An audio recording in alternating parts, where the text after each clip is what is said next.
what's going on? This is J. Marie Bookless, and today I'm making a video how to prioritize. So I got a comment from Miss Alonzo, who wanted to know, how do you prioritize? So if you have the phone ringing and the call light ringing, which one do you answer first?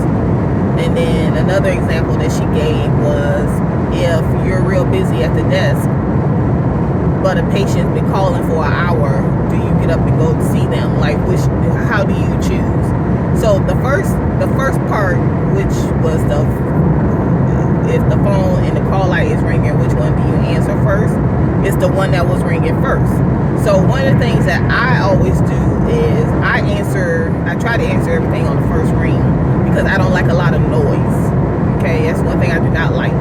That's one of the main complaints in the hospital, is the noise level. And y'all have to bear with me. I'm driving down to Miami. I'm going to see Susie Orman, and she's recording she's recording for PBS. So you might see me in the audience. I'm not going to ask any questions, but you never know. But so the sun, the lighting is just kind of off. So you just have to bear with me. But so whichever is ringing first, that's what you answer. So I always try to get everything on the first ring, because that's just how I am. I don't like a lot of noise. If the call light is going off, I snatch it up and I see what they want, and then I get them off the phone. Same thing with the telephone. If the phone is ringing, I get that phone on the first ring.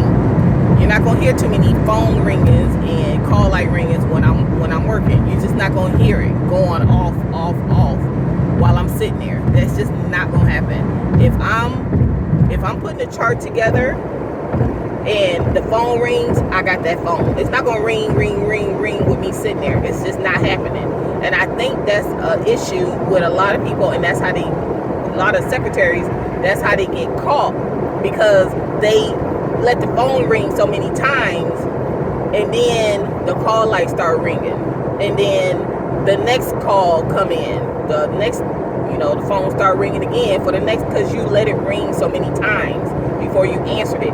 You're pushing yourself back. So I get it on the first ring. Hi, I say what unit I'm on. This is Jackie. How may I help you? And then once I get them, they need to speak to the nurse for this patient, or the charge nurse, or dietary. We try calling the room, and boom, transfer the call. That's it. Like, I think the big issue is you're letting the phone ring too many times. You gotta get out that habit. You don't hear the phone ringing a lot. You don't hear the call light ringing a lot when I'm working. You just don't hear it, because I get it on that first ring, because I don't like a lot of noise, and I know that pushes you back. If you're sitting there, or if you're doing, so like when I worked on our sister floor, we would get the admissions, and I would always stand up and do the admission, put the chart together, because I had to hole punch the stuff, and then I had to print the labels, and everything was just right there. The printer was right there, the hole puncher was right there. So I would stand up and put that chart together, and then I had to fax stuff. So I would just stand up. But if that phone rang, I stop what I'm doing, I go get that phone. That phone is not ringing 20 times. It's just not. I'm gonna stop what I'm doing, turn around, grab that phone, and then go back to putting that chart together. The chart is not more important than that phone.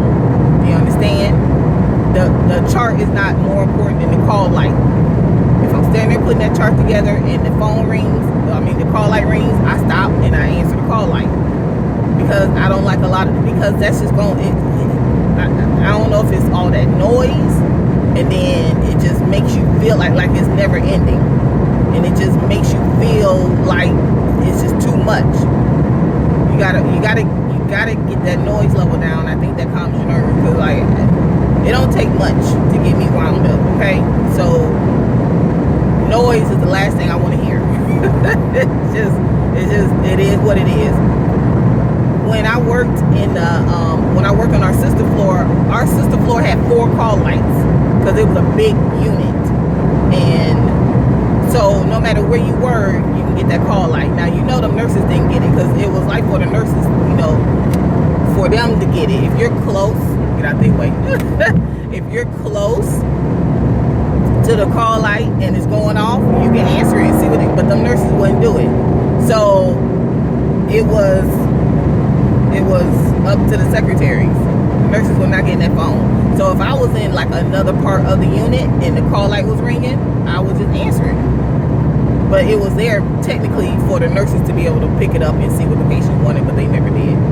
So four call lights on one unit. That's how big that unit was. Well, one secretary. And and then they had the phones, and some of the phones ring here, some of the phones you can hear it, but you can't answer it on this phone line. It was just weird. But whichever rings first, that's the one you get, and you need to try to pick it up on the first ring. I remember when I worked a long time ago at a hospital, the third shift secretary would let the phone ring 5 times before she answered it. It was just one of those things. Let it ring 5 times. I don't know why you let it ring 5 times.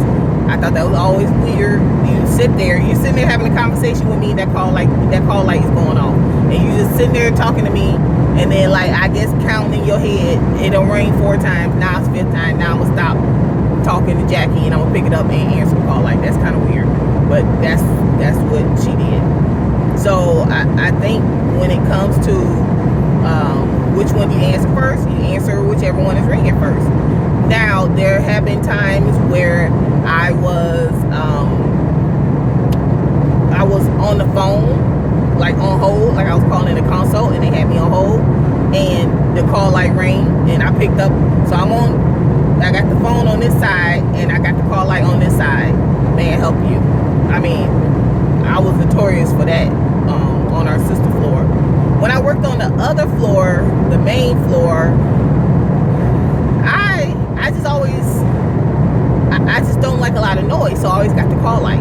Now, it had others there, because if it rings, I get it, even though we had another secretary. It was 2 secretaries. And then, some of the phones only ring on one side and some ring on the other side, and it was just weird. But I don't like a lot of noise, so I always get the call light. But the question is, which one do you answer? You answer the one that rings first. And then also you try to cut down on the number of times you let that phone ring. Because I guarantee you. Now,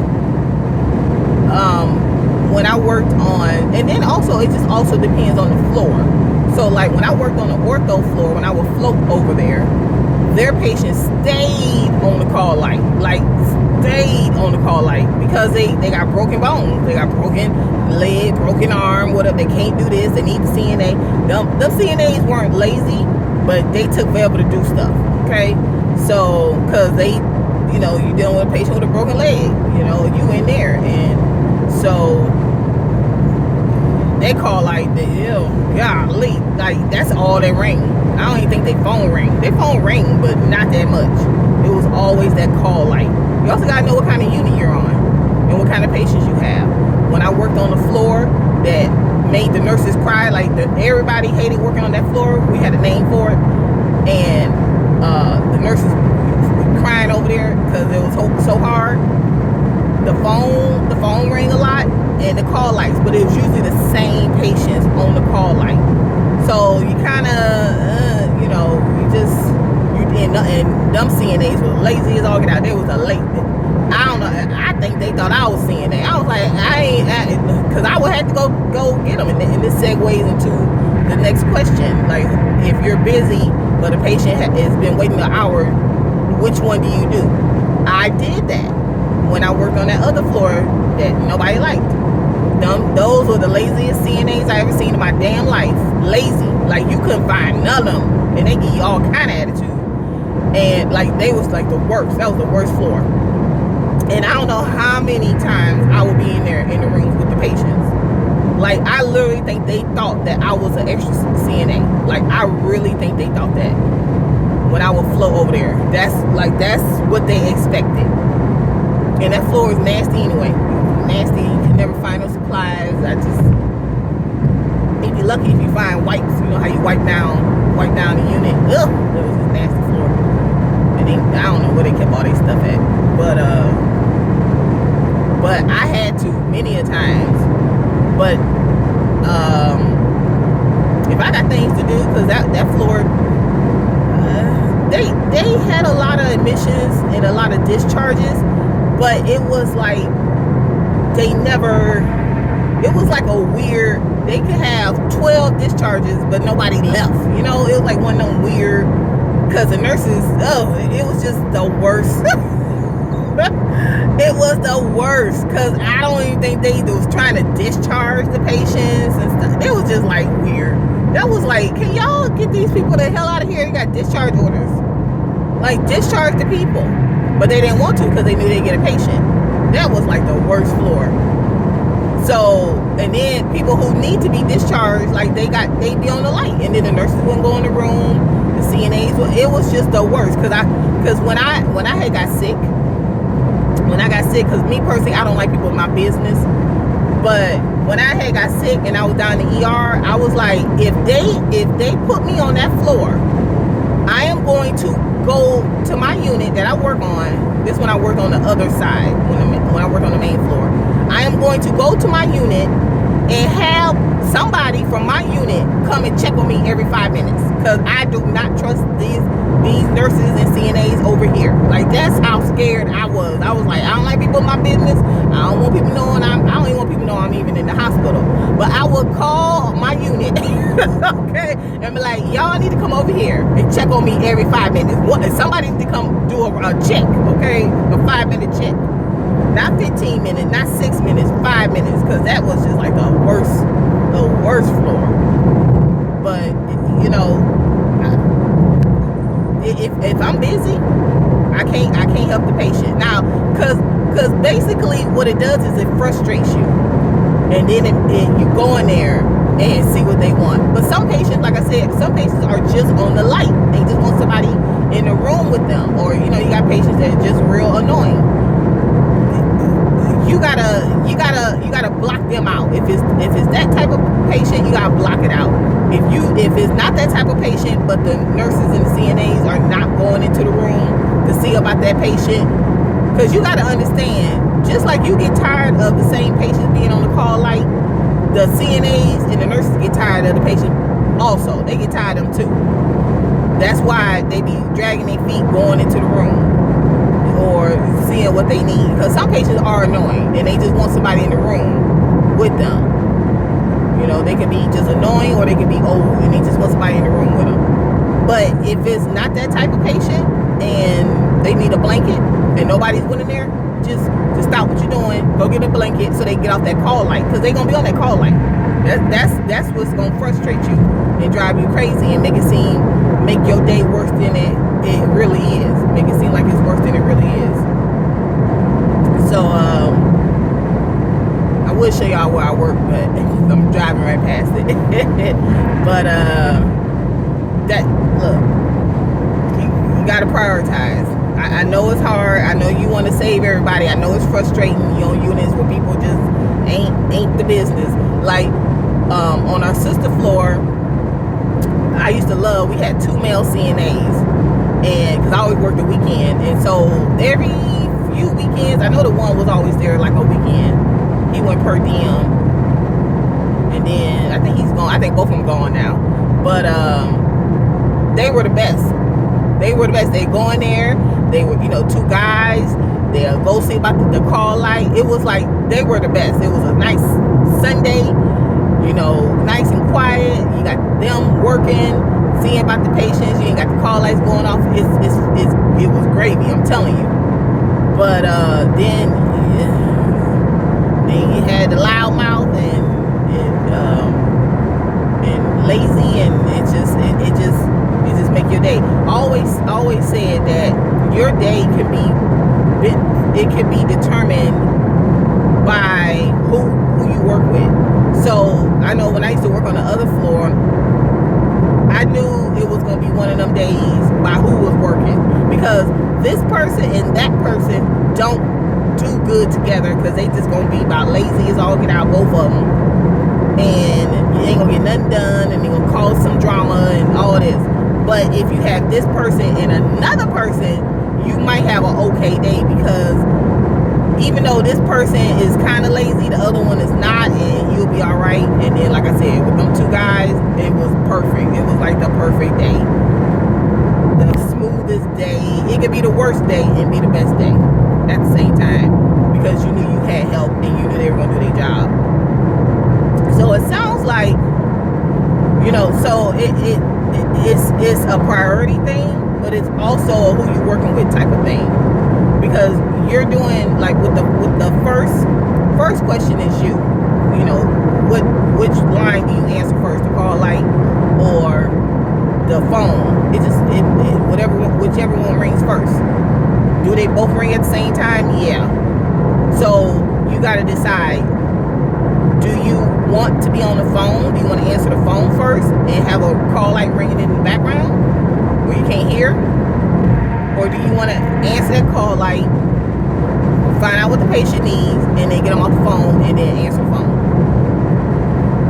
So if it's that situation, then I'll answer the call light, see what the patient needs, get them off the phone, and then get on the phone and answer the phone. You understand? But it also, because you don't know who's on the other line of the telephone. You do know who's on the other line of the call light, because you can see what room. And if you know it's Miss Ann that really don't call for too much, then But now if it's Miss Johnson who on the call light every 5 seconds, then that's something different. You might be on that phone for a minute. So it just all depends. But the priority is which one rings first, and also try to limit how many times the phone rings. So try to get on that first ring, and then the second question about if you're busy, and then look. I remember one day when I was on our sister floor, I had 13 discharges before 3, okay? 13 discharges before 3 o'clock. It was ridiculous. And then I started getting the admissions. I was so frazzled, I didn't know what my name was. There was no way. My butt was glued to that seat. My butt was glued to that seat. I had 13 discharges. So from 7 to 3, I discharged 13 patients. Like, literally, I was breaking down charts. That's literally all I was doing, was breaking down charts. I had to go get the chart. Well, some of them I went and got the charts. The nurses were real good about bringing the charts to you. And then, you have to wait till they tell you that the patient is gone so they can put their notes in and all that stuff. But literally, my butt was glued to that seat. I was so frazzled. And then we had the system. We were just starting the system. In the system, it was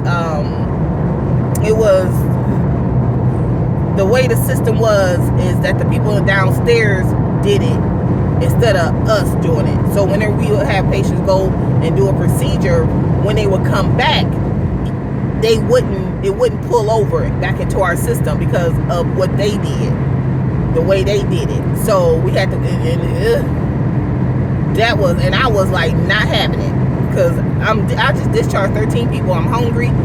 My butt been glued to this seat, and then now we're starting to get our patients back from procedure, and now we're about to start getting admissions. And y'all know this is a kink. It's a kink in the system, and I was not having it. And I yelled at the charge nurse, and she was like, "You can go back downstairs." White girl, okay? She was like, "You can go back downstairs." Honey, you ain't said nothing but a word. Because I work in the ICU, which is downstairs. You ain't said nothing but a words, okay, bitch? Okay? Because I'm done with y'all, okay? Your call lights going off, you ain't helping, y'all walking around being cute, I snapped, I sure did. I don't even think I ate today. And then you ask me a dumb question, then she was like, white girl was like, "You can go back downstairs," okay? She was like, "I don't know who you talking." I was like, "Talking to you." Okay? And then, okay, look, okay, I went, I did, I think the 2 admissions that came, because it had 4 admissions, 2 admissions that came, and and the other 2 didn't, but I had got everything ready. So all the night shift had to do was just put it together, because night shift always come in early. So now by this time it's like it's 6, because this happened probably about 5, and then this is about 6. And so night shift always come in early. Look, I took my happy behind back downstairs, because I used to always transfer the calls from our sister floor to a little portable phone that we have, and then I would answer it that way.